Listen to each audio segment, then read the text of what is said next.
ஒரு காலகட்டத்திலே ஐயங்கரன் அப்படின்னு ஒரு பெரிய அந்த ராஜ பரம்பரையில் ஐயங்கரன் நடுவழி அப்படின்னு ஒருத்தர் இருந்தார்.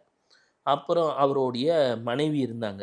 படிக்கட்டு நம்பூதிரி, அந்த படிக்கட்டுன்னு சொல்லுவாங்க அந்த அம்மாவை. இவங்க தினமும் சிவநாமம் சொல்லுவாங்களாம். தூங்குறதுக்கு முன்னாடியும் சிவநாமம், சாப்பிட்றதுக்கு முன்னாடியும் சிவநாமம், சதா சர்வகாலமும் நம சிவாய நம சிவாயன்னு வாழ்க்கை ஓடிட்டு இருக்கு. ராஜ பரம்பரை. என்னடா இவங்களுக்கு வீட்டில் ஒரு மக்கட்பேர் இல்லையே, குழந்தை செல்வம் இல்லையேன்னு எல்லாரும் யோசிக்கிறாங்க.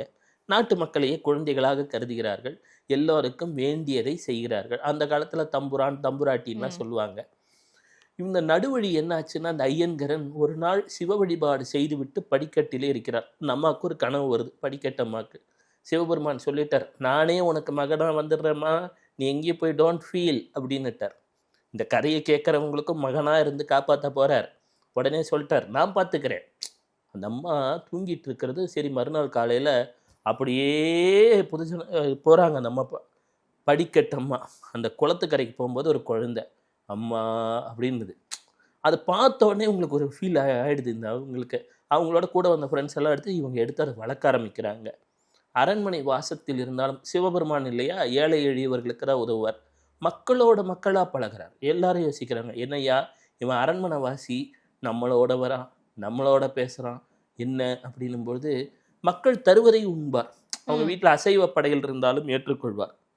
அரசர்னா ஒரு கெத்தாக தானே இருப்பாங்க. அவங்க வீட்டுக்குள்ளே இருப்பாங்க. அவங்க ரேஞ்சுக்கு அந்த குழந்தைங்கள்லாம் விளையாடிட்டு இருந்திருக்கோம். ஒரு யோசிச்சு பாருங்க, பல்லாயிரம் ஆண்டுகள் முன்னாடி அப்படி தானே இருந்திருக்கும் ஒரு அரண்மனை.